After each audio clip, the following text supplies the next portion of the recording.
네, 오늘 주신 하나님의 말씀 우리 함께 봉독하도록 하겠습니다. 요한일서 5장 13절로부터 21절까지의 말씀을 우리 함께 교독해서 이 말씀을 읽도록 하겠습니다.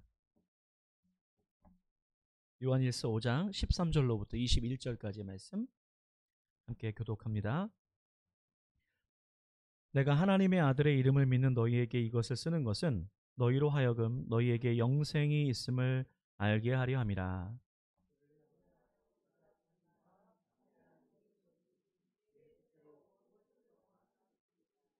우리가 무엇이든지 구하는 바를 들으시는 줄을 안즉 우리가 그에게 구한 그것을 얻은 줄을 또한 아느니라.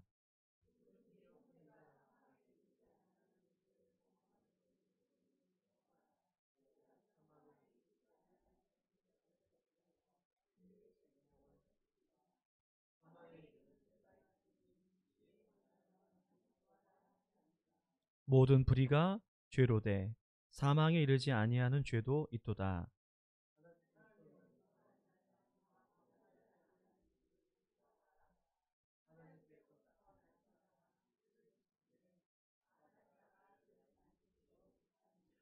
또 아는 것은 우리는 하나님께 속하고 온 세상은 악한 자 안에 처한 것이며.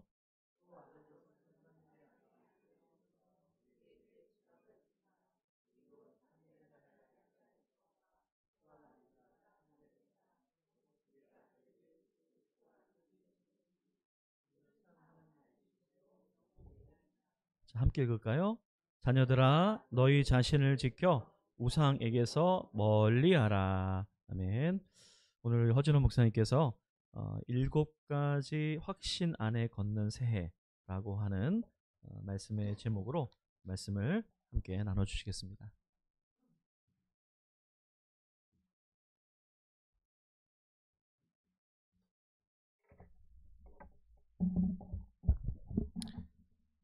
네, 반갑습니다. 네, 오랜만에 말씀을 다시 나눌 수 있게 됐는데 제가 아무래도 선교지에서 더 말씀을 많이 나누고 교회에서는 제가 볼 때는 이렇게 담임 목사님께서 협동 목사 친구에게 이런 자리를 주는 목사님들이 거의 안 계세요. 제 친구 목사들이 여러 명이 있는데 그 친구들도 저를 잘 초청을 안 하는데 오히려 다른 교회에서 초청을 하고, 그래서 원래 친구 관계란 참 특별한 건데 우리 김영 목사님의 겸손함이 있기 때문에 저는 그런 것이라고 저도 생각을 하고 늘 감사한 마음이 있습니다. 오늘 저희가 요한일서 말씀을 가지고 쭉 말씀을 나눌 건데요. 요한일서의 배경을 저희가 알면 굉장히 도움이 됩니다.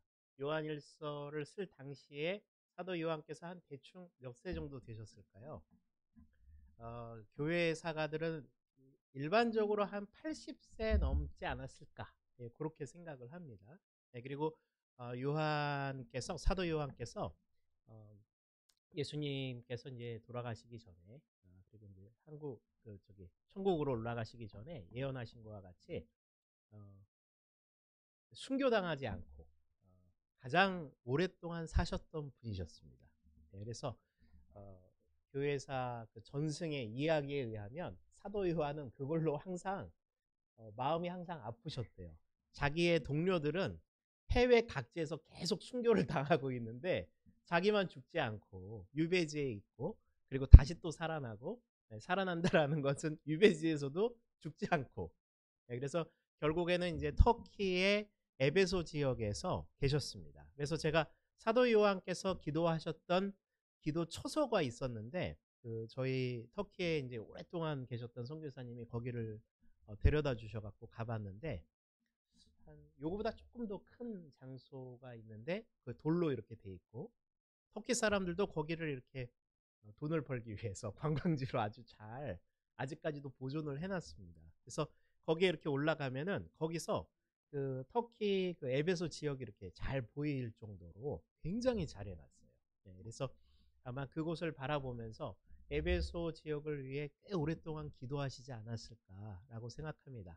당대의 교회의 모습은 거짓 교사들이 많이 있을 때였습니다. 그래서 예수님께서 이 땅에 오셨지만 완전한 신은 아니었을 수 있다. 아니면 완전한 인간은 아니었을 수 있다. 이런 영지주의, 다시 말하면 영과 물질이 이렇게 분리되어 있는, 다시 말하면 우리가 인간이잖아요. 근데 어떻게 신이신 예수님이 인간인 물질 세계로 오셔서 또 이렇게 신성도 갖고 계시고 인성도 갖고 계시고, 그게 좀 말이 안 되지 않는가? 그러한 거짓 교사들이 교회 안에도 들어오고 또 밖에도 굉장히 그런 사람들이 많았습니다. 그러한 상황 안에서 요한일서를 읽으면 도움이 많이 됩니다.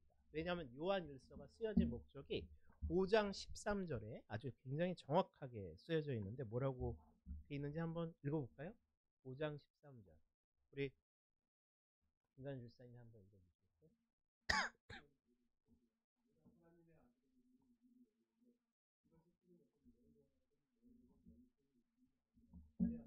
네, 그래서 예수님의 이 말씀, 또 하나님의 이 아들의 이름을 믿는 우리 모두에게 이 요한일서, 요한의 직접 이 편지를 쓰신 이유가 뭐냐면, 너희에게 뭐가 있다?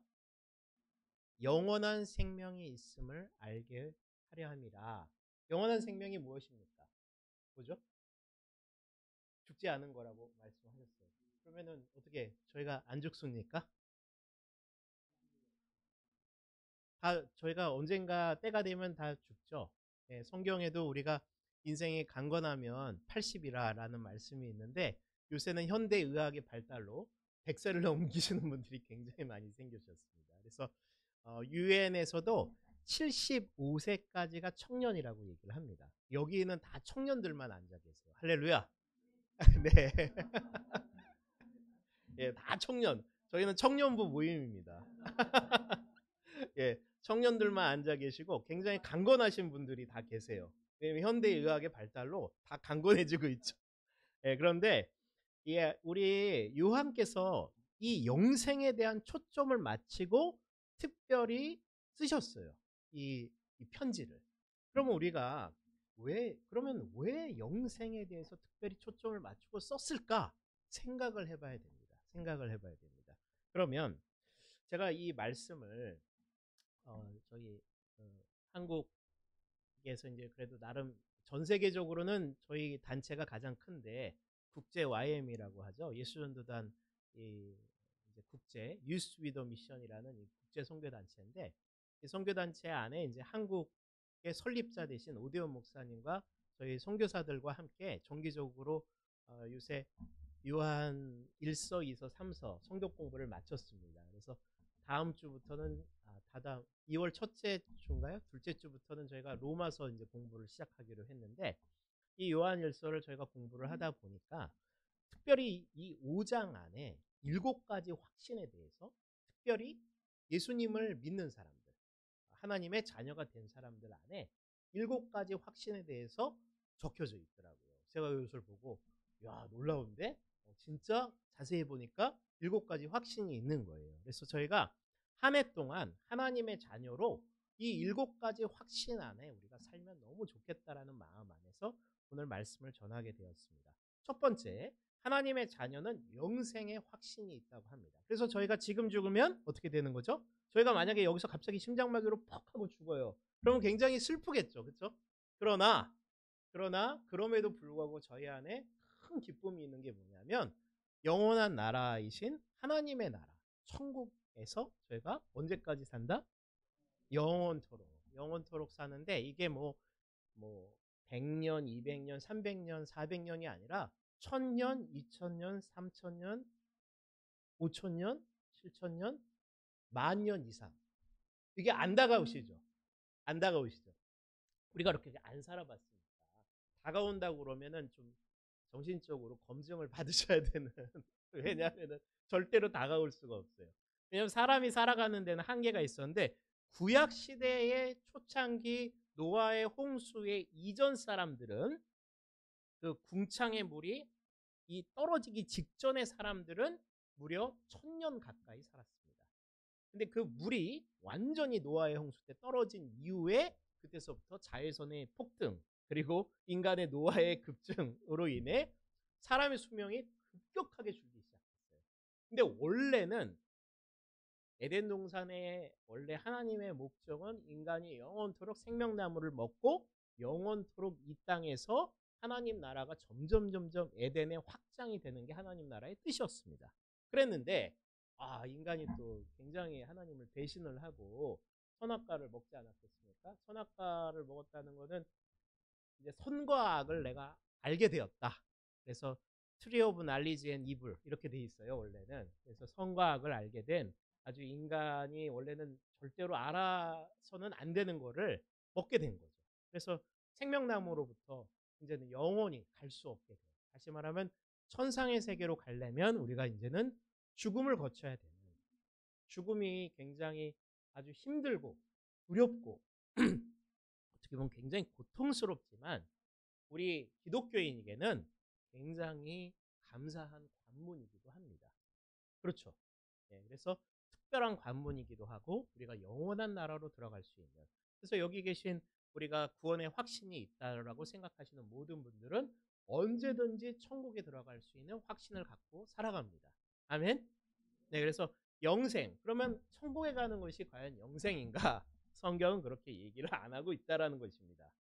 그래서 그런 얘기가 말고 다른 뭐가 있나? 라고 생각해 보신 분들은 성경에 요한복음 17장 3절에 보면 이런 말씀이 있습니다. 한번 띄워주시면, 자, 한번 읽어볼까요? 자, 시작. 영생은 곧 유일하신 참 하나님과 그의 보내신 자 예수 그리스도를 아는 것입니다. 자, 요한복음 17장은 예수님의 마지막 기도, 17장 전체가 성경 전체에서 가장 오랫동안 예수님이 기도하셨던 그 모든 기도를 낱낱이 쓰여진 유일한 성경의 한 장입니다. 그래서 예수님 요한복음 17장에 딱 세 가지 파트로 나눠져 있어요. 첫째는 자기 자신을 위해서 기도하시고, 두 번째는 제자들을 위해서 기도하시고, 세 번째는 세상을 향해 기도하시는 장면이 나오는데, 첫 번째 이 장면에 특별히 17장 3절에 영원한 생명은 이것입니다 하면서 하나님 아버지께 말씀을 드리는 거예요. 하나님을 알고 바로 자기 자신을 아는 것이 영원한 생명입니다 라고 얘기를 하십니다. 이게 무슨 말이지? 라고 생각해 볼 수 있죠. 이게 무슨 말일까? 자, 저희가 지난주에 파주에서 수련회를 할 때 저희 아이들한테 물어봤어요. 수련회를 할 때 뭐가 제일 좋았니? 항상 제가 꼭 물어봅니다. 말씀은 어떤 게 좋았니?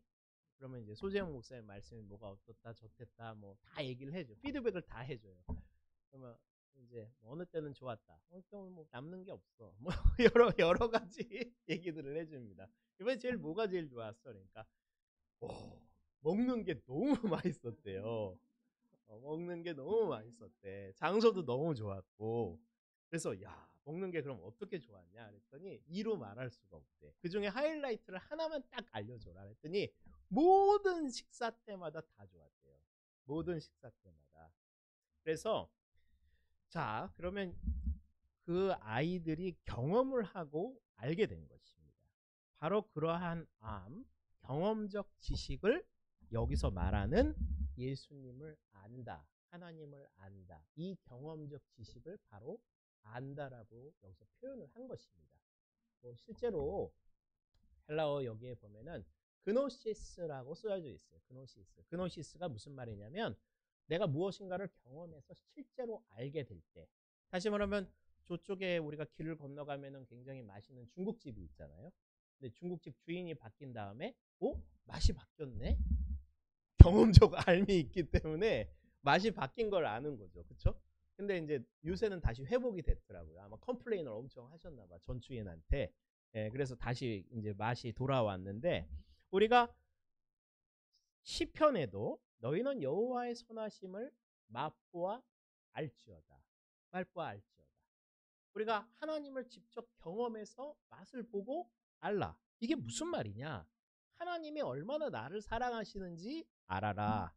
또 다른 말로 하면 하나님이 얼마나 나에게 선하신 분인지 경험해서 알아라. 그리고 하나님을 나를 치료하실 수 있다는 것을 경험해서 알아라.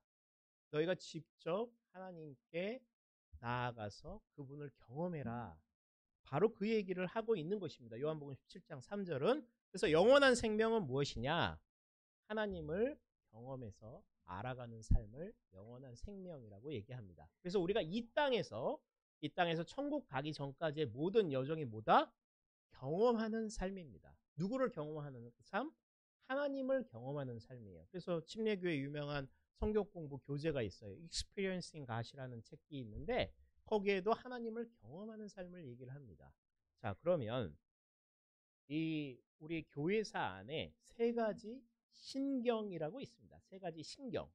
예, 아실 수도 있고 모르실 수도 있어요. 그러나 우리가 그래도 기독교인이니까 기본 기초 지식은 알고 가자라는 입장에서 제가 오늘 여러분들에게 이 세 가지 신경을 짤막하게나 알려드릴게요.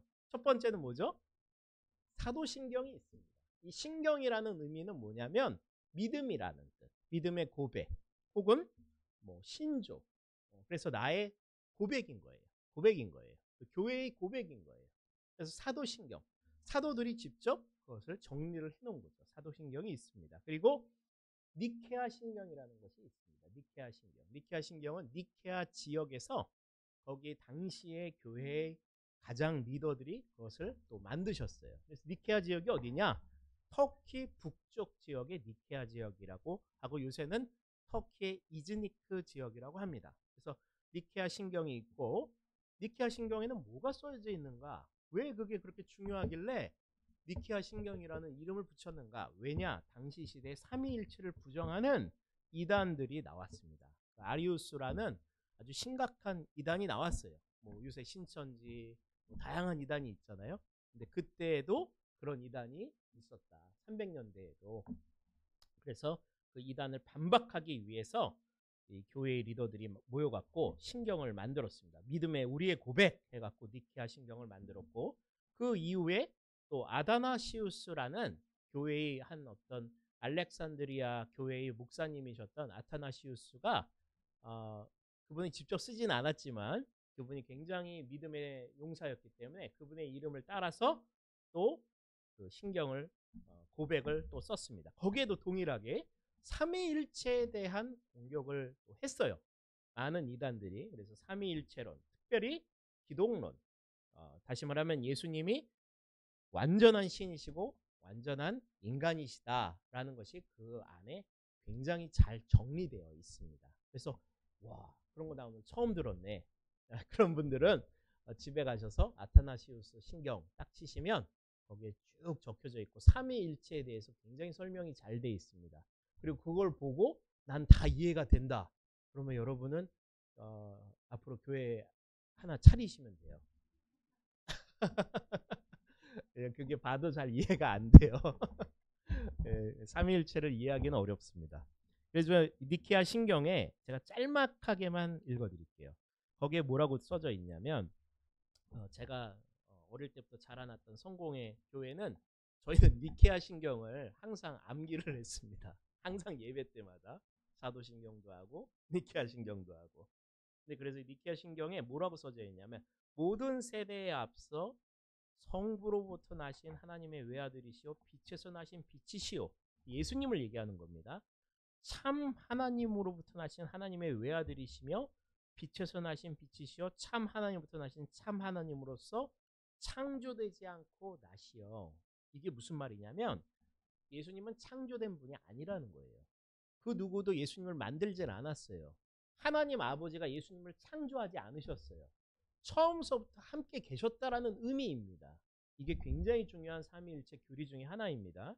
그리고 성부와 일체시며 다시 말하면 하나님 아버지와 예수님은 완전한 동등된 하나이시다라고 써져 있습니다. 그리고 모든 만물이 다 이분으로 말미암아 창조되었다라고 니케아 신경에는 적혀져 있습니다. 다시 말하면 온 하늘과 땅을 누가 만드셨다? 하나님 아버지와 예수님과 또 성령 하나님이 함께 합작품으로 온 우주를 지으셨다라는 것입니다. 자, 그러면 우리가 알아야 된다는 건, 자, 그러면 우리가 진정한 하나님, 그분의 아들 예수 그리스도를 우리가 알아가는 것이 영원한 생명이다라고 얘기했다면, 그러면 내 삶에 빛으로 오시는 분이 예수님이라는 것을 내가 2024년에 경험해야 된다는 것입니다. 내 어두운 삶 속에 빛으로 내 안에 언제든지 찾아오실 수 있다라는 예수님을 내가 경험할 필요가 있는 거죠. 그리고 창조하시는 예수님, 내 삶에 사랑이 없다면 뭘 구해야 되죠? 하나님, 내 삶에 사랑을 창조해 주세요. 내 옆에 있는 남편을 혹은 아내를 내가 사랑이 부족해. 부족하시죠? 네, 다 부족합니다. 네, 그 누구도 나는 완전합니다라고 할 수가 없어요. 우리는 타락한 인간이기에. 그러면은 뭐를 구해야 되죠? 하나님, 제 안에 사랑이 너무 부족합니다. 완전한 사랑 되신 예수님께서 내 안에 사랑을 창조해 주세요. 창조하셔서 내 안에 아내를, 남편을, 내 자녀들을 더 사랑할 수 있는 특별한 은혜를 저에게 주시옵소서. 그걸 바로 우리가 기도할 때 우리 안에 특별한 하나님의 은혜가, 특별히 창조하시는 성령께서 우리 가운데 찾아오셔서 우리 안에 사랑이 생성된다라는 것입니다. 내 안에 왜 이렇게 사랑이 없을까? 맞습니다. 사랑이 없어요. 없는 게 정상이에요. 있으면 내가 인간이 아니죠. 없는 게 정상입니다. 없는 게. 할렐루야. 없는 게 정상이고 내 안에 너무 사랑이 없다. 그 책도 있잖아요. 그러면 뭘 구해야 됩니까? 하나님, 저에게 사랑을 허락해 주세요. 사랑을 창조해 주세요. 그러면 내 안에 사랑이 생깁니다. 우리가 이렇게 기도할 때 바로 두 번째 확신, 영생의 확신이 있고 두 번째 확신, 그 두 번째 확신은 뭐냐면 우리를 들으신다라고 요한일서 5장 13절에 14절, 그의 뜻대로 무엇을 구하면 들으심이라. 우리 주님께서 항상 우리를 들어주신다라는 확신을 갖게 됩니다. 예. 왜냐하면 우리가 사랑을 구하면 주님이 주실까요? 안 주실까요? 당연히 주시죠. 그래서 우리가 신년 때 구해야 되는 거는 하나님, 제 안에 사랑을 창조해 주세요. 넉넉함을 창조해 주세요. 친절함을 창조해 주세요. 왜냐하면 우리 안에 친절함이 없고 넉넉함이 없고, 그리고 내 안에 긍휼이 부족하고 부족함이 별로 없다라고 생각하는 사람이 바로 그 사람이 위험한 때입니다. 교만한 때니까. 그래서 우리 안에 들으시는 확신, 그의 뜻대로 구하면 주님이 우리를 들으시는 줄 우리가 아노라라고 요한일서에 써져 있는 것처럼 그의 뜻대로 구하는 게 뭡니까? 사랑을 구하는 것이에요. 친절을 구하는 것이에요. 성령의 열매를 구하는 것입니다. 기도한다는 것은 바로 뭐죠? 기도한다는 것은 하나님의 음성에 귀를 기울이는 것입니다. 귀를 기울이는 것이에요. 하나님의 음성에 내가 죽어라고 얘기하는 게 기도가 아니에요. 진정한 기도는 내가 귀를 기울이자 하는 것입니다. 제가 원래 오늘 오시기로 하셨던 차순현 선교사님이 이제 금식을 한 2주 가까이 하셔갖고 저한테 기도하러 좀 가자고 그래갖고 저희 그 경주 산속에 성공에 거기 기도하는 곳이 장소가 있어갖고 이제 저희 전화를 했더니 마침 그곳에 장소가 비어서 갔습니다. 그래서 가서 그저께 이제 저녁에 이제 같이 밤에 이제 거기 굉장히 잘 돼 있어요. 그래서 같이 기도를 하자. 그리고 이제 기도를 한 저희가 한 10시, 한 9시 반인가? 그때부터 밤 12시까지 뭘 했냐? 그 우리 차순현 선교사님하고 저하고 계속 하나님을 기다렸습니다. 그냥 저희가 기도를 하는 게 아니라 하나님, 저희에게 혹시 말씀하실 게 있으면 저희 가운데 말씀해 주세요 하고 이번 1년을 향한, 그리고 저희 사역을 위해 비전을 보여달라고, 그래서 한 2시간 넘게 좀 기다린 것 같아요. 2시간 넘게. 그게 바로 기도입니다. 그래서 주님이 그 말씀하셨을까요? 말씀 안 하셨을까요? 말씀을 딱 한마디 해주셨는데 만족스럽진 않았지만 그러나 제가 깨닫게 된 건 더 기도하라는 말씀인가 보다. 그리고 밤 12시쯤 돼서 너무 추우니까 올라가자. 그래서 이제 올라갔어요. 올라갔는데 저희 이제 숙소로 올라갔는데, 우리가 기도한다라는 게 많은 사람들은 그렇게 생각을 합니다. 내가 하고 싶은 얘기를 그거라고 계속 하는 거. 그거 물론 기도일 수 있죠. 그러나 더 중요한 기도는 나를 향한 하나님 아버지의 마음이 무엇인지, 그리고 내 주위에 있는 사람들을 향한 하나님 아버지의 마음이 무엇인지 듣는 것이 기도하는 것입니다. 헨리 나우엔, 유명한 영성가였던 헨리 나우엔은 이런 얘기를 하셨어요. 기도하는 시간은 하나님의 음성을 듣는 시간인데, 내 사랑하는 딸, 내 사랑하는 아들, 내 사랑하는 자녀라 부르시는 그분의 음성을 듣는 것이 기도하는 것이다. 이렇게 얘기를 했습니다. 그래서 기도한다는 것은 하나님의 그 음성을 내 존재의 중심에서 듣고, 내면에서 듣고, 그 음성이 내 존재, 전 존재에 울려 펴지게 하는 것이다 라고 기도를 정의하셨습니다.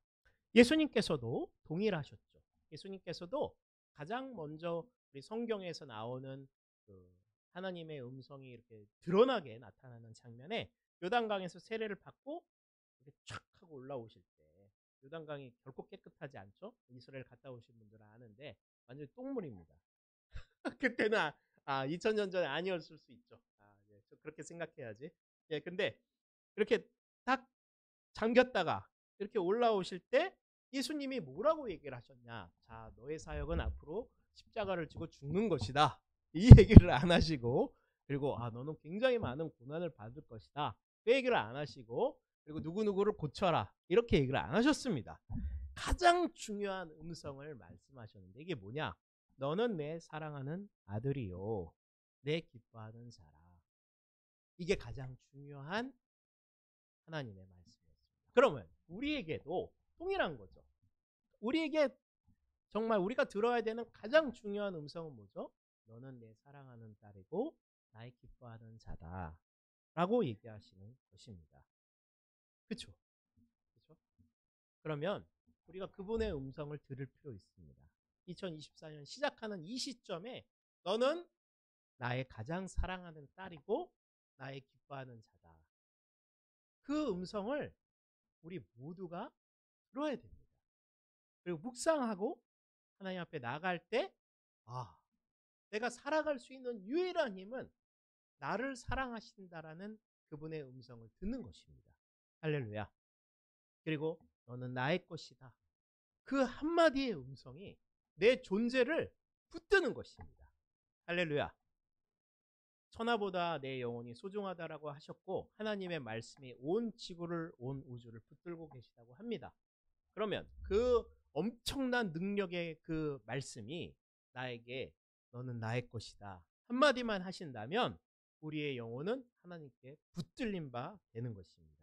시편 40편, 아까 저희가 찬양을 했는데, 하나님의 음성을 듣고자 기도하면 귀를 기울이고 우리를 들어주신다. 거기에 보면 40편 1절로 3절에 보면, 특별히 1절에 내가 여호와를 기다리고 기다렸더니 귀를 기울이사 나의 부르짖음을 들으셨도다. 할렐루야. 네, 그래서 우리가 주님을 기다리고 내가 하나님께 귀를 기울이면 내 부르짖음을, 나의 기도를, 내 마음속에 있는 고통을, 내 마음속에 있는 어려움을 주님이 들어주신다라고 하십니다. 그래서 우리가 확실히 알 수 있는 것, 나의 기도를, 내 한탄을, 내 목소리를 듣고 계시는구나. 이 확신을 갖고 한 해를 살면 좋을 것 같습니다. 거기서 끝나면 안 되겠죠. 세 번째 확신. 15절에 보니까 우리가 무엇이든지 구하는 바를 들으실 줄 안즉 우리가 그에게 구한 그것을 또한 얻을 줄 아느니라. 다시 말하면 주님이 100% 응답하신다라는 것입니다. 주님이 응답하시는 거죠. 우리의 기도에 100% 응답하시는 역사, 성경에 많은 예가 있습니다. 응답에 대한. 근데 제가 참 좋아하는 이야기는 엘리야 이야기입니다. 열왕기상 18장에 보면 엘리야가 무려 850명이나 되는 무당들과 싸우는 장면이 나옵니다. 그렇죠? 거기에 아세라, 감히 어떻게 걔네들한테 선지자라는 그 명칭을 명칭도 이렇게 하기에 굉장히 아까운 존재들이죠. 쓰레기 같은 존재들인데 저는 그래서 더러운 족속들 이렇게 저는 제 설교문에 써놨어요. 바알과 악세라, 이 더러운 족속들과 싸우는 것도 말이 안 돼요. 마치 개미와 같은 작은 존재들이기 때문에 감히 하나님의 사람과 어떻게 그 수많은 개미와 개미떼와 같은 애들과 싸울 수 있겠습니까? 감히 대결할 수도 없는데 거기서 이제 이렇게 장면이 나와요. 그들은 바알을 아세라를 하루 종일 막 불러요. 그래서 옆에서 엘리야가 실컷 불러봐. 계속 옆에서 조롱하죠. 계속 불러봐. 계속 아무런 대답을 안 해요. 거기다 이제 송아지 각을 뜨고 물을 붓고 그랬는데 불로 임하시는 하나님이 참된 하나님이시다. 이스라엘 백성 앞에 모아놓고 그렇게 기도를 합니다. 그래서 그들 이 무당들이 막 죽어라고 기도를 해요. 죽어라고. 우리나라에도 얼마나 무당이 많습니까? 그렇죠? 굉장히 많죠. 그리고 이제 기독교인들도 가끔 점집에 가시고 그렇잖아요.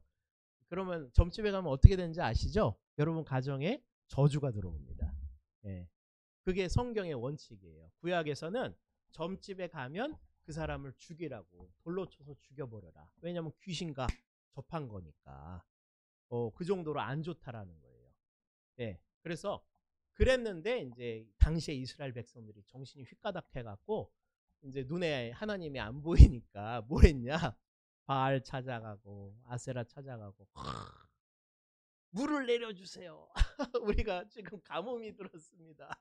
당시 바알이 농경 문화의 신이었기 때문에 죽어라고 기도를 하고 물이 안 내려 막 지금 몇 년 동안 3년이 넘게 가뭄이야 막. 근데 이들이 기도를 하는 거예요. 귀신한테. 요새 말로 하면 귀신이죠. 다른 말로 하면 마귀죠. 마귀에게 기도를 죽어라고 합니다. 전혀 아무런 일이 일어나지 않았습니다.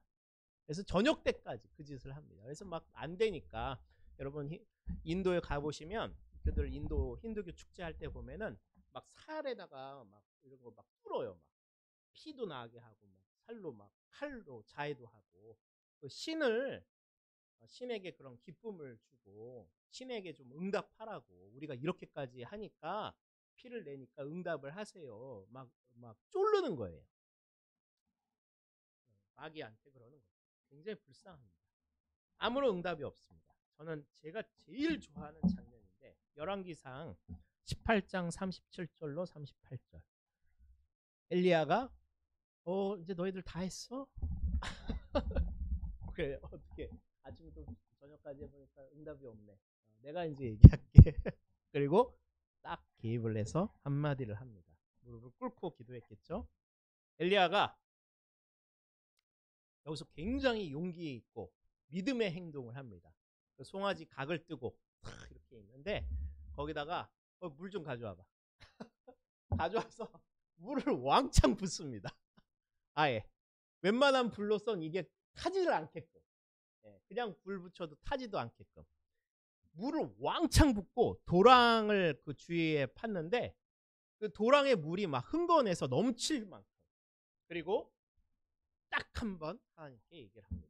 여호와여 내게 응답하소서. 내게 응답하소서. 이 백성으로 주 여호와는 하나님이신 것과 주는 저희의 마음으로 돌이키시는 것을 알게 하옵소서. 이에 얼마나 하나님이 급했겠어요. 하나님이 기다린 거야. 바로 이 순간을.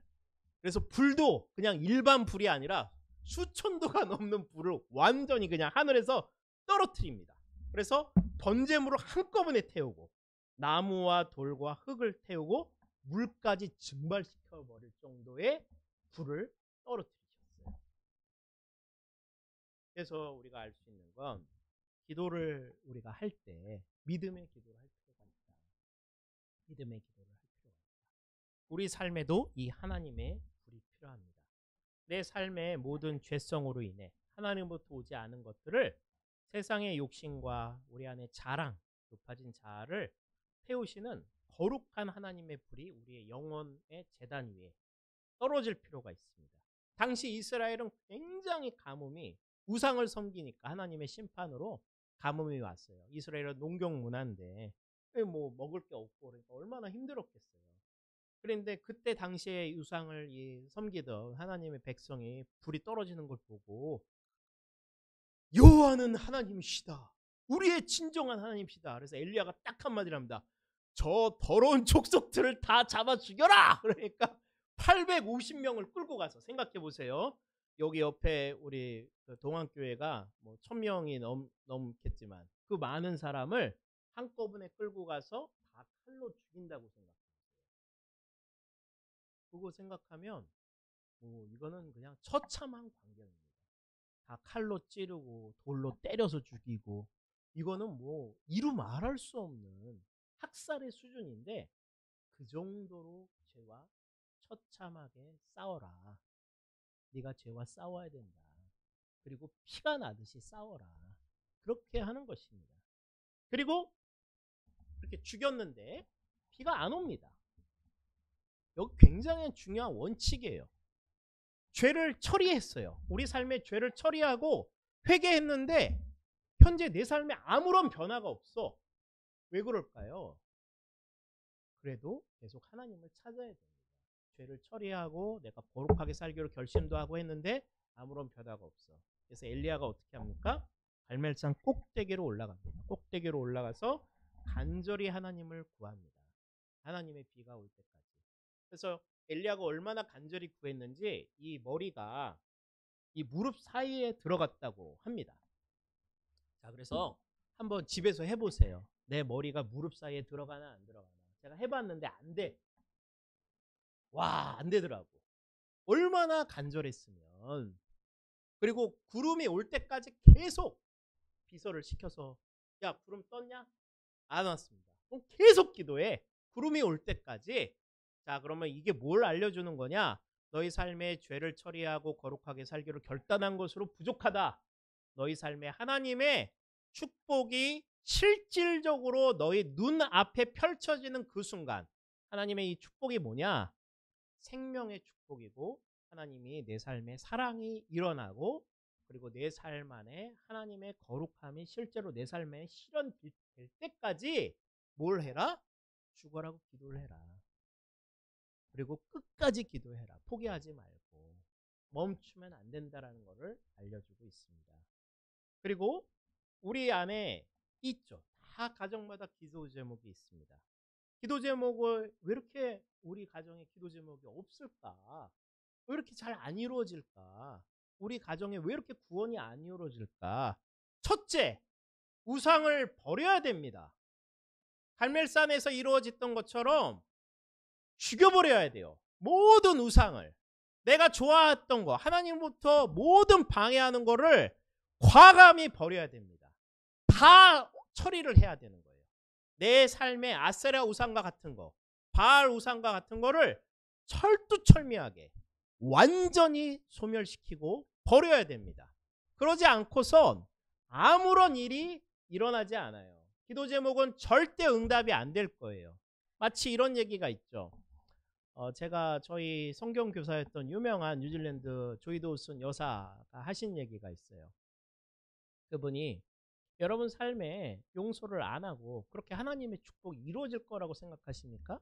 당신 삶에 만약에 용서를 안 하고 기독교 정신에서 안 살면 당신의 기도는 1cm도 하늘에 안 올라갈 거라고 확신하시고 사십시오.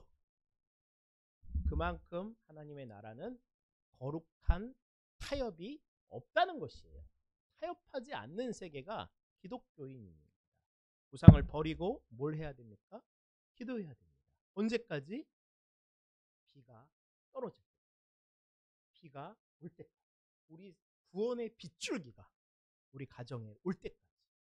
실질적인 변화가 올 때까지 기도를 해야 되는 것입니다. 그래서 우리가 알 수 있는 건 하나님의 응답하실 것에 대한 확신을 우리는 갖고 살아가야 된다. 그리고 네 번째, 생명을 주시는 확신이 있다는 것입니다. 당시 이 초대교회의 문제는 거짓 교사들이 많이 들어와 갖고 꼬드긴 사람들이 많았어요. 그래서 요한복음 요한일서 5장 16절에 형제가 사망에 이르지 아니한 죄 범하는 것을 보고든 구하라. 거짓 교사에 아직 안 넘어간 친구들 중에 죄짓고 당시에 에베소에 굉장히 문란했어요. 너무너무 문란했어. 우리나라도 굉장히 문란하잖아요. 근데 그거를 넘어설 만큼 당시에 신전 축제에 갔다. 그러면 다 창녀들과 놀아난 게 남자고 여자고. 왜냐하면 신전에는 남자 창기, 여자 창기가 다 있었기 때문에 에베소에 그 정도로 문제가 많았습니다. 근데 그런 사람들이 있다면 구해라. 교회로 다시 데려와서 그들을 위해 기도하고 그들이 회복될 수 있도록 강구해라. 그러나 이단적 가르침에 빠진 자에 대해서는 나는 구하라 하지 않노라 라고 얘기합니다. 그들은 놔둬라. 돌아올 수 없다라고 얘기하는 것입니다. 바로 그래서 그 얘기를 하신 것입니다. 그래서 우리 안에 우리가 예수님을 믿고 영생을 얻었고 심판에 이르지 않고 그걸 요한복음 5장 14절에 24절에 얘기하고 있습니다. 우리 삶에 생명이 있는 것이죠. 생명이 있습니다. 근데 이 생명이 우리의 영혼 안에 있는 이 생명이 초잔초인 거예요. 요한복음 6장 35절에 예수께서 이르시되 나는 생명의 떡이니 내게 오는 자는 결코 줄이지 아니할 터이요 나를 믿는 자는 영원히 목마르지 아니하리라. 물론 번역이 그런 건데 I'm the bread of life. 생명의 빵입니다. 빵 좋아하시는 분들 많죠? 자, 그러면 빵을 드시면 됩니다. 여기 예수님이 나는 하늘에서 내려온 bread다라고 얘기를 하셨습니다. 떡이다. 우리나라 표현은 떡이죠. 근데 이 떡을 먹으면 영생할 것이다. 그러면 내가 이걸 어떻게 먹을까? 질문이 당연히 생기는 게 정상이죠. 계시록 3장 20절 이렇게 얘기합니다. 누구든지 내 음성을 듣고 문을 열면 내가 그에게로 들어가 그로 더불어 먹고 그는 나로 더불어 먹을 것이다. 예수님과 교제하는 것이 바로 떡을 먹는 삶, 빵을 나누는 삶을 얘기하는 것입니다. 그래서 우리 모두가 다 떡과 빵을 나누는 삶을 어떻게 할 것인가? 개인적으로 매일 묵상하시잖아요. 바로 그 시간이 떡과 빵을 나누는 삶이고, 그리고 저녁에 또 기도하시잖아요. 예수님한테 하루 종일 뭐 무슨 일이 있었는지 얘기도 하시고 글도 쓰시고, 바로 그때가 떡과 빵을 나누는 삶. 그리고 순간순간마다 우리가 주님을 의지하면서 살아가는, 예수님 뭐 이런 게 어땠습니다, 저런 게 어땠습니까, 예수님과 동행하는 삶이죠. 그것도 바로 예수님과 교제하는 삶이죠. 그래서 우리 한 해가 예수님과 친밀해지는 삶, 예수님과 동행하는 삶을 살면 정말 좋을 것 같습니다. 어떻게 그러면 그렇게 할 수 있을까? 시간을 내야죠. 저도 2박 3일 그 경주에 산골짜기 가서 아무것도 안 하고, 거기 또 감사하게도 인터넷이 잘 안 돼. 그러니까 집중할 수밖에 없어요. 그러니까 되게 좋더라고요. 그러니까 완전한 침묵 속에 조용하게 뭐 기도를 하든지 말씀을 보든지 책을 보든지 그거 외에는 아무것도 할 게 없으니까 좋더라고요. 그래서 우리가 24년이 예수님을 우리가 많이 먹고 그분의 살과 피를 많이 먹어야죠. 그래서 참 건강해지는 한 해, 다시 말하면 예수님과 동행해서 건강해지는 한 해 되면 정말 좋을 것 같아요. 그리고 다섯 번째, 지키시는 확신이 있습니다. 18절에 보니까 하나님께로서 나신 자가 저를 지키시며 악한 자가 저를 만지지도 못하느니라. 다시 말하면 우리가 다 하나님 안에 있기 때문에, 예수님 안에 구원을 받았기 때문에 마귀가 우리를 터치도 못한대요. 터치도 못한대. 이 세상에 살면서 가장 힘든 게 뭐죠? 두려움이죠. 성경에는 총 몇 번 나오는지 아세요? 두려워하지 말아라. 역시 장로님 다르시네요. 총 366번이 나옵니다. 윤다를 포함해서. 하나님은 참 계산적이세요. 그래서 매일 두려워 말라라고 얘기하시는 것도 있고, 윤달에 한 번 더 포함해서 두려워하지 말라라고 얘기하십니다. 우리는 매일 치열한 영적 전쟁 속에 살고 있어요. 유명한 성경교사 딩 설면이 우리가 이 영적 전쟁이 세 가지 측면이 있다고 합니다. 첫째, 영적 전쟁이 첫 번째 어디서 일어나는가? 어디서 일어나는지 아세요? 생각에서 일어납니다. 생각에서. 그래서 우리 마음에 들어오는 모든 이 생각이 총 세 군데에서 나오는 거 혹시 아세요? 세 군데에서 나옵니다. 첫째는 내 안에서. 그렇죠? 내 안에서. 나는 이렇게 못생기고 못나고 나는 참 한계가 많고, 이건 굉장히 인간적인 생각이죠. 하나님은 너는 나의 딸이고 아름다운 자이고 너는 나에게 속한 귀중한 보물과 같은 자이다 라고 얘기하시는데, 내가 그 말씀을 안 받아들이면 어떻게 되냐? 그럼 나는 못났고 의미가 없고 이 삶에는 소망이 없고 절망적이다, 이렇게만 생각하고 살아갑니다. 마귀가 주는 생각이기도 하고 또 내 안에 그 마귀의 생각을 받아들이면 그렇게 살아갑니다. 여러분 우울증에 빠집니다. 그래서 생각이 우리 자체에서 오는 게 있고 하나님부터 오는 게 있습니다. 하나님부터 오는 건 우리가 말씀을 볼 때 생각이 싹 하고 들어와요. 그렇죠? 그리고 기도할 때도 깨달음이 생기고 우리 생각에 말씀하실 수 있는 거죠. 그리고 또 세 번째 생각으로부터 오는 하나는 어둠의 세력. 마귀가 주는 거예요. 마귀가 주는 거. 그래서 저 인간 원래 저런 놈이니까 앞으로 교제하지 마. 교제하지 말아야 되겠네. 그리고 우리 남편 어쩔 수 없네. 소망이 없네. 이런 생각들 버려야 되겠다. 뭐, 그리고 나는 나의 길을 가련다. 이런 거 있잖아요. 독립적인 생각. 다 누구로부터 온다? 마귀가 생각 안에 싹 집어넣어주는 생각입니다. 네. 그리고 어떤 죄를 짓고자 하는 생각도 마귀가 생각 안에 싹 집어넣습니다. 그리고 음란한 생각이나 폭력적인 생각이나 살인적인 생각도 마귀가 싹 넣어주는 거예요. 그럼 그거를 마틴 루터는 그냥 생각이 흘러가게끔 놔두래요. 근데 그걸 묵상하면 생각이 마음으로 내려가고 마음 안에 싹을 틔어서 행동으로 움직이게 되죠. 그럼 이혼도 하고 그렇게 되는 거예요. 그래서 항상 이 생각이 영적 전쟁의 첫 번째 장소. 두 번째는 이 생각에서 어디로 내려간다고 그랬죠? 마음으로 내려갑니다. 마음으로. 근데 이 마음에 내려가는데 이 마음이 태도도 있고 감정도 있습니다. 내가 어떤 태도를 갖고 사느냐, 어떤 감정을 갖고 사느냐. 그래서 사람들이 유명한 그 학자 중에 켈빈 밀러라는 분이 있는데 이 돈의 노예가 되는 세 가지 이유. 첫 번째, 사람들이 명성을 얻기 위해 돈이 절대적으로 필요하다. 둘째, 돈만 있으면 모든 게 다 된다. 그런 생각을 한대요.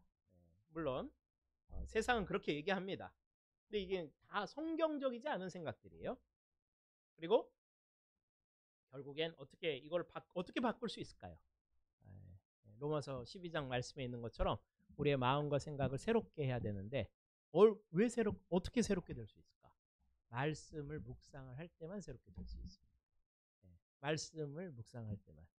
말씀 묵상 안 하면 뭘 묵상하죠? 우리는 넷플릭스를 묵상하죠.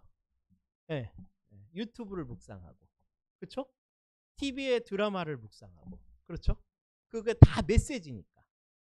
근데 말씀을 묵상을 안 하면 다른 거를 묵상합니다. 아니면 내 남편이 나에게 잔소리했던 거나 아내가 잔소리했던 거를 묵상합니다. 그러면 열만 받죠. 그리고 어이씨, 나는 내 마음대로 살래. 그리고 나는 내 길을 가야 되겠네. 그리고 그렇게 됩니다. 하나님으로부터 오지 않는 거예요. 이 시대의 가장 큰 문제 뭐죠? 제가 이렇게 요새 저도 항상 이 시대에 관심이 많아서 폭력, 공포영화, 음란물이죠. 요새 초딩들, 초등학교 아이들 가장 많이 퍼져 있는 게 뭔지 아세요? 뭔지 모르시죠? 잘 모르시죠? 공포물입니다. 공포물. 요새 중학교 아이들 쉬는 시간에 방학 전에 저희 아이들이 예진이가 그러는데 선생님이 이제 얘들아 뭐 틀어줄까? 이제 쉬는 시간이 많아졌어요. 수업 일수를 다 채웠으니까. 그럼 다 공포물을 틀어준대. 공포물 틀어달라고 그러는데. 그럼 저희 예진이만 선생님 저는 저거 안 보겠습니다. 그리고 저는 저런 거 안 좋아한다고. 그리고 따로 딴 데로 간다든지 뭐 하여간 그걸 아예 안 보고 딴 일을 하겠다고 그러고 안 본다고 그러더라고요. 그래서 야 우리 역시 와이프가 아이를 훈련을 잘 시켰구나. 그 생각을 했습니다. 자, 이 공포물을 보면은 어떻게 되죠? 어둠에 사로잡히게 됩니다. 마귀에게 속하게 됩니다. 마귀랑 가까워집니다. 실제로 제가 있었던 얘기를 해드리겠습니다. 제가 꽤 오래전이에요. 신혼 때 얘기인데 제가 지금 결혼 19년 차인데요. 신혼 때 얘기입니다. 유명한 작가입니다. 여러분들 다 아시는 거예요. 웹툰을 봤어요. 그 웹툰 안에는 그 작가의 그림 안에 귀신에 대한 내용이 나왔어요. 제가 그걸 원래 귀신을 안 무서워합니다. 저는 뭐 예수님이 저랑 계신데 저는 그래서 뭐 밤거리를 혼자 걸어간다든지 뭐 산속을 간다든지 전 세계 아무리 어려운 지역에 가도 저는 귀신을 두려워하지 않아요. 왜냐? 다 마귀니까. 예수님이 다 이기셨는데 조그만 개미 같은 놈들을 내가 왜 두려워할 필요가 있겠습니까? 그렇잖아요. 예, 근데 자, 이게 잘못된 우리 안에 지식을 갖고 있어요. 죽은 사람의 영혼이 귀신이 된대. 전설의 고향. 그렇죠? 이런 귀신들이 있는 거라고 생각들을 해. 실제로 있어요? 없습니다. 그런 귀신은 없습니다. 마귀는 없어요. 그런 마귀는 없고, 사람이 죽으면 어디로 갑니까? 천국 아니면 지옥만 가게 되는 거예요. 그러면 나머지 모든 내가 잘 때 막 밤에 침대에 잠을 자는데 가위에 눌렸어. 가위는 자르는 거죠. 어둠에 눌렸어. 눌리세요? 기도를 하시오. 기도를 하시오. 죽은 사람의 영혼이 귀신이 돼서 나한테 나타나? 말도 안 되는 얘기죠. 성경에 없는 얘기예요. 다 속이신 거야. 속으신 거야. 네, 그래서 오싹한 기분이 날 수 있어요. 네? 그렇죠? 저도 전도행지 어려운 데 가면 오싹한 그런 마귀들이 있는 곳 가면 그래요. 그래서 저는 속으로 웃죠. 얘들이 장난치네. 딱 한마디예요. 예수님은 다 떠나! 싹 없어져. 싹 없어져. 그런 거. 아무것도 아니니까. 개미만도 못한 마귀가 어디를 감히 나를 건드려요. 하나님의 아들인 나를, 군사인 나를. 웃긴 거죠. 자, 제가 이제 말씀을 드리는 이유가 그 웹툰을 봤는데, 신혼 초창기 때 비몽사몽 가운데 제가 영이 딱 깨어 있었는데 부엌 쪽에 딱 마귀가 서 있는 거를 실질적으로 딱 알게 됐어요. 영혼 안에 감지가 됐어요. 그래서 제가 자, 비몽사몽간에 예수님의 이름으로 떠나가라 얘기를 했는데 잘 안 떠나. 이거 뭐야?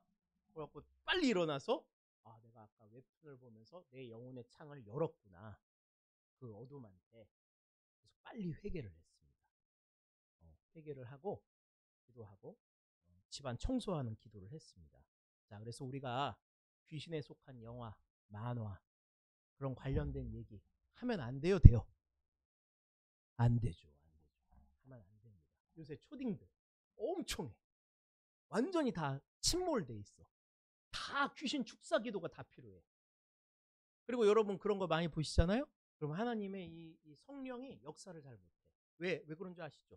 다른 영이 나랑 보이지 않게 영향력을 행사하니까. 다른 영이란 귀신, 마귀입니다. 마귀.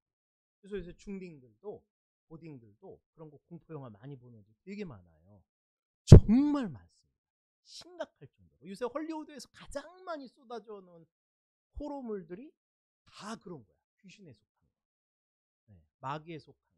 그런 거 많이 보면 어떻게 되냐? 내가 하나님의 영에 민감하지 못하게 되는 사람이 돼요. 하나님의 사랑을 경험을 못해. 어떻게 해야 되죠? 회개합니다. 하나님은 딱 한마디 여기서 얘기하세요. 회개하고 떠나가라. 네. 그래서 우리가 그런 거를 우리 아이들한테 가르쳐야 됩니다. 그래서 저는 다 아이들한테 얘기했어요. 그런 건 없고 귀신도 없다. 다 마귀다. 너희들이 예수님의 이름을 한마디만 하면 다 사라지는 정말 요만한 것들이다. 무서워할 게 아무것도 없다. 그래서 저희 애들은 그런 거 안 무서워해요. 네. 우리가 어둠을 물리쳐야 됩니다. 그러나 조건이 있죠. 하나님께 순복하라. 그리고 마귀를 대적하라. 먼저 내가 순종하고 회개하고 그래야 됩니다. 요새 너무 영화에 만화 이런 데 너무 많아 갖고 요새 중학교 아이들은 거의 다 넘어가요. 안 넘어가는 애들이 없고. 영혼이 그냥 짜릿짜릿하고 옥삭한 거 좋아하는 거지. 그런 귀신이 진짜로 있는 줄 알고 없지. 다 마귀에게 속아갖고 있는 거죠. 그래서 우리가 하나님 앞에서 정결하게 살아가야 됩니다. 그래서 아까 제가 이 말씀을 드린 이유가 우리 하나님께서 우리를 지키신다라는 확신. 그래서 두려워하실 필요가 없다. 우리가 언제든지 주님이 우리를 지켜주신다. 할렐루야. 네, 그래서 혹시 그런 거 보시고 막 좋아하시고 혹시 여기 계시면 회개하시고 앞으로 저는 죽는 그날까지 그런 걸 안 보겠습니다. 그렇게 하셔야 됩니다. 네, 왜냐하면 보시면 창이 열려. 내 영혼은 마음의 창이에요. 마음의 창이 열리면 어떻게 되냐? 웰컴. 나랑 같이 사세요. 내 영혼 안에서. 그거예요. 결코 좋은 게 아닙니다. 저는 그런 거 아예 안 보려고 합니다. 네.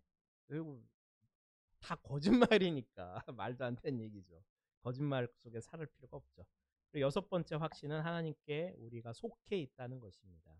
그래서 우리가 하나님께 속해 있다는 것은 우리가 주님이 나를 붙들고 계시고, 그리고 마치 아가서에도 보면 이런 말씀이 있어요. 우리가 비록 검으나 아름답다. 아가서 말씀에 나오죠. 내가 비록 죄성이 가득한 인간이지만 하나님이 나를 보실 때 아름답다고 하시는 것입니다. 그래서 하나님께서 나를 사랑의 눈으로 늘 바라보시고 우리가 그리스도 안에 속한 자로 살아간다는 확신. 근데 이 확신이 어떻게 생기죠? 네, 우리가 예배 드릴 때, 말씀을 볼 때, 묵상할 때, 기도할 때 이 확신이 점점 커집니다. 저도 유튜브 엄청 보고 기도 안 하고 그러면 확신이 사라져. 저도 그래요. 저도 똑같은 인간이에요. 네, 우리 모두가 다 동일합니다. 경건 생활을 안 하면, 등한시하면 확신이고 뭐고 빠이빠이.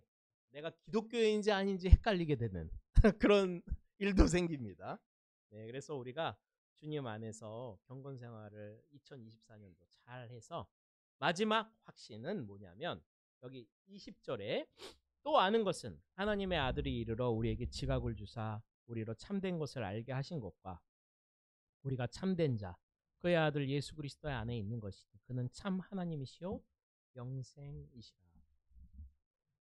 그래서 마지막 확신은 참된 자를 알게 하신 것입니다. 참된 자를 알게 하신 것. 이게 무슨 말일까? 영어로 보니까 주님께서 우리에게 understanding, 깨달음을 주셨다, 이해를 주셨다라는 것입니다. 우리가 하나님의 진리 아래 있으면 깨달아진다고 합니다. 눈이 열리는 거죠. 눈이 열리는 것이죠. 말씀을 통해 눈이 열리는 것입니다. 그리고 성령님을 통해 눈이 열리는 것이에요. 그래서 참된 자가 누구죠? 하나님 아버지시죠. 예, 그래서 우리가 하나님 아버지께서 우리를 알게 해주셨다. 하나님이 나의 아버지가 되신다는 것을 알게 해주신다는 것입니다. 그래서 저희 모두가 다 하나님 아버지를 아빠 아버지라고 부를 수 있고 우리가 아빠라고 부를 수 있고 우리가 자녀로서 있을 수 있다는 거. 그래서 내가 어떤 얘기를 해주셔도 우리 하나님은 나를 다 받아주신다.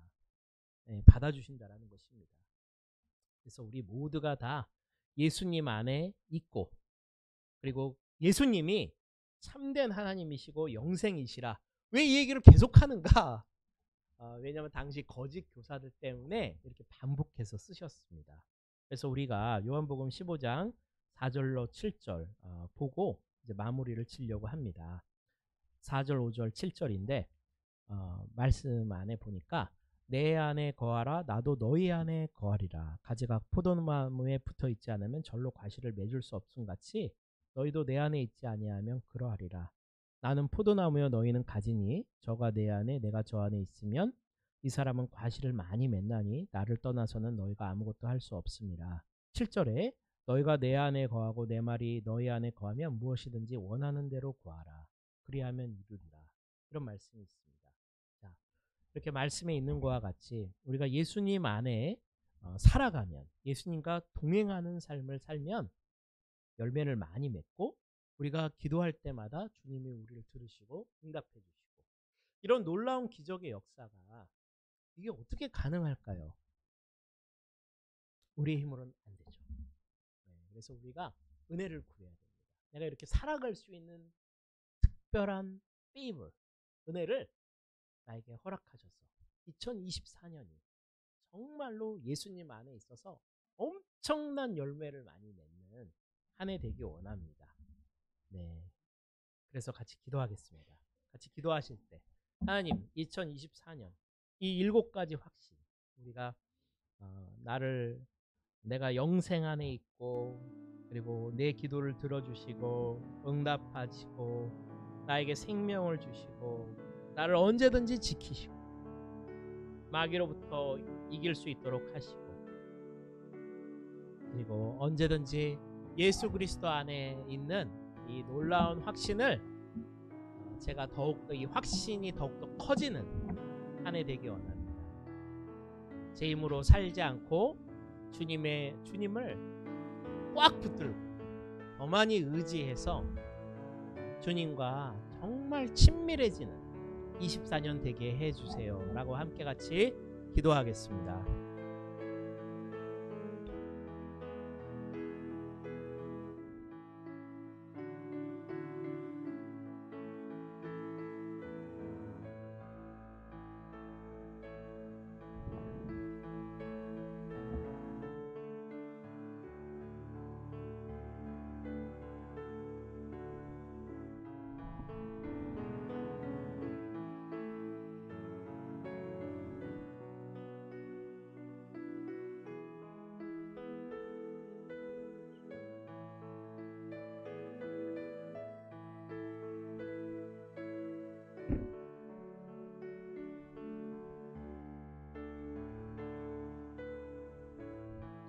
두려워하지 말라. 내가 너와 함께 함이니라. 놀라지 말라. 나는 너의 하나님이 됨이니라. 라고 우리에게 계속해서 확신을 주시는 주님을 바라보는 저희들의 삶이 될 수 있도록, 주님, 이제 이 예배를 마무리하고 세상으로 나아가는데 주님, 이 모든 두려움에서 더 이상 떨지 아니하고 더 이상 낭망하지 아니하는 소망의 주님과 동행하는 저희들의 삶이 될 수 있도록, 저희들의 시간이 될 수 있도록, 저희들의 일터와 가정과 우리가 사랑하는 자녀들이 될 수 있도록 주님 도와주옵소서. 감사드립니다. 예수님의 이름으로 기도드립니다.